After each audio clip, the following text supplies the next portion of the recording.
Once a prominent icon in our woodland, the native red squirrel has seen a decline like no other. Recognisable by its glossy red coat and tufted ears, the endangered mammal is in need of some urgent help. All but eradicated in England due to its invasive cousin, the American grey squirrel, only small pockets of the species are left. Found mainly in Scotland, the elusive animal is also found in isolated areas of Wales and islands off the UK's southern coast. As a young wildlife conservationist, the realisation of the red squirrel's bleak future is of great concern. It's so rare now that many people haven't been lucky enough to see one. Whether you're taking a stroll in the woods or playing in the park, you're bound to see a squirrel or two. The grey kind, of course.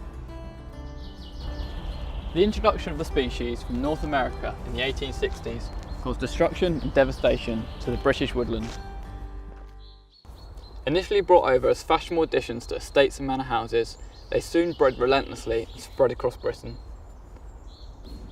Whilst growing strength to strength, this invasive species left a trail of devastation and destruction in its path. With more competition for food, populations of the more vulnerable and smaller reds rapidly disappeared. Along with this, the grey squirrel also introduced what would be the final nail in the coffin, the squirrelpox virus. Despite not being deadly to the tougher and stronger American bred grey, it was all but too much for the British red. In an instance, the red squirrels in mainland Britain were all but wiped out. Within just over a century, the native red squirrel population has been decimated, falling from around 3.5 million to just 15,000 today, found in England. I've travelled a short hop across the Solent to a location where the red squirrels found refuge, in the hope of finally catching a glimpse of them in their natural habitat. Here on the Isle of Wight, a population of around 3,000 red squirrels are thriving in their natural habitat. I've come along to meet Helen Butler, someone whose work has been invaluable to the survival of the red squirrel.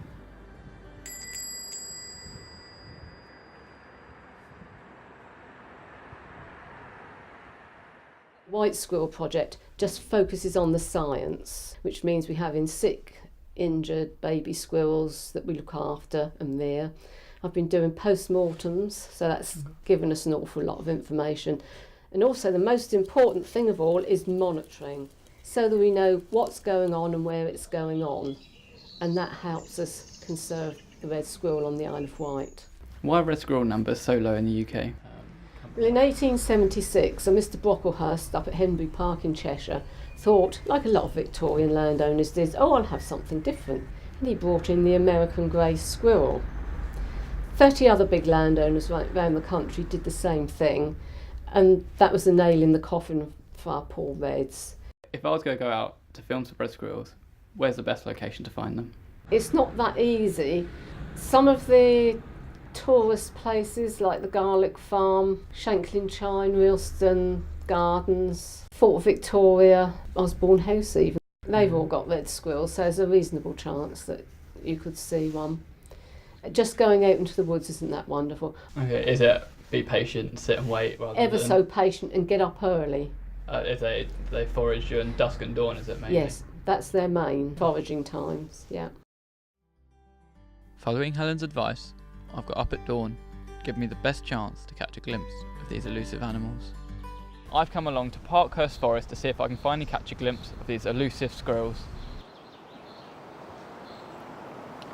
So we've just got down here to the squirrel hide. We've got to be really quiet as possible. The patience works, so we've got the camera set up, but we could be here a long time before we actually see anything.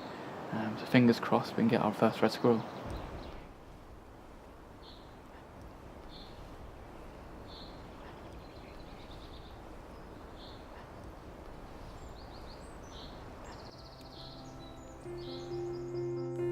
After spending 4 hours patiently waiting in the hide, it seemed that it just wasn't meant to be, and I was left empty-handed with no more than just a passing bird or two.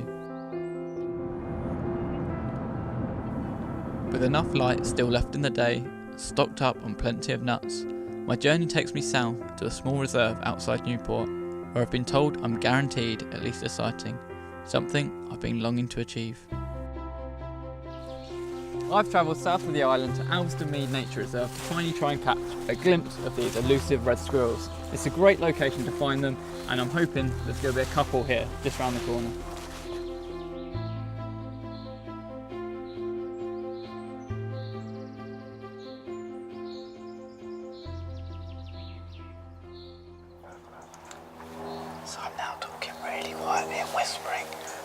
we've been extraordinarily lucky to have red squirrels just in front of us here.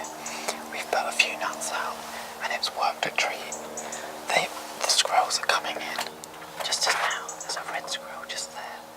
It's extraordinary this endangered species would come so close to the humans that forced them into extinction almost in the UK has made them so extinct and endangered across the country.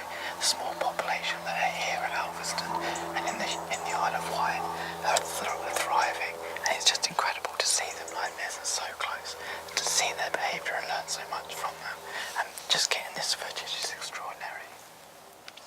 So not only have we seen a lot of red squirrel sightings here, we've also seen a plethora of bird species. So just behind me here there's a bird feeder, and we've seen loads of cold tits, great tits, blue tits, chaffinches, a lot of species, lots of different species, as well as the mallards. We've also been lucky enough to see a buzzard and kestrel, so it's great to see birds of prey populations here. It shows a really good diverse landscape, and the fact that the red squirrels are here thriving. We've also seen loads of grey herons, so the fish population in the river here is really good, and all round the fact that the feeders are here attracting the birds in, and we've been lucky enough to have great sightings of a lot of bird species. To truly understand how vital this small population of red squirrels are, I'm meeting up with Zoe Cox, whose tireless conservation work has been integral to the species. Nice to meet you, Zoe. Hi. I believe you're the local red squirrel expert, is that Yes, correct? well, I hope so. How long have you had an interest into wildlife and red squirrels generally? Oh, it's about 6 years now. Yeah, a long time. Is that Yes. all the while here, or Yes, all the time here. I live local, so I come up as many literally as... outside, I suppose? Yes, it does, Yeah. definitely. So how often do you come out here? Is it a regular thing, a weekly thing? Or? It's a couple of times a week, depends on my work. Normally about twice a week, but other times it can be 3 or 4 times a week. So how do you manage to get so close to the red squirrels? Is it just patience? It's time, a lot of time and a lot of patience and a lot of arm ache. Yeah, A lot of I get hold your hand out for ages. I was trying to earlier. Yeah. After a minute, my arm was like... No, it does seem that it's just that building that relationship and Yes, patience with yeah, them. yeah. Have you ever seen an increase or decrease in that time period with the red squirrel population? It's only this year I've seen a decrease. The last few years there's been 5, 6. At the beginning of this year there was 7 to 8. Yeah. I've only seen 2 in the recent few months. Yeah. So yeah. Is that mainly due to roadkill and stuff, or is that just I the think population? so. Well, I'd like to hope that they've moved off to other places because there's squirrels been seen over that way and that way. So hopefully. It's more likely that they've dispersed in rather than... Yeah. Oh, that's good. Yeah. Hopefully that is the population expanding, right? Fingers crossed. Yeah. The ongoing monitoring work that Zoe is doing is vital to this small population of red squirrels and their continued survival. My journey across the Solent has finally allowed me to catch a glimpse of the red squirrel, seeing the conservation work firsthand that is integral to keeping the species alive. I hope this definitely stays like this and they aren't on the brink anymore.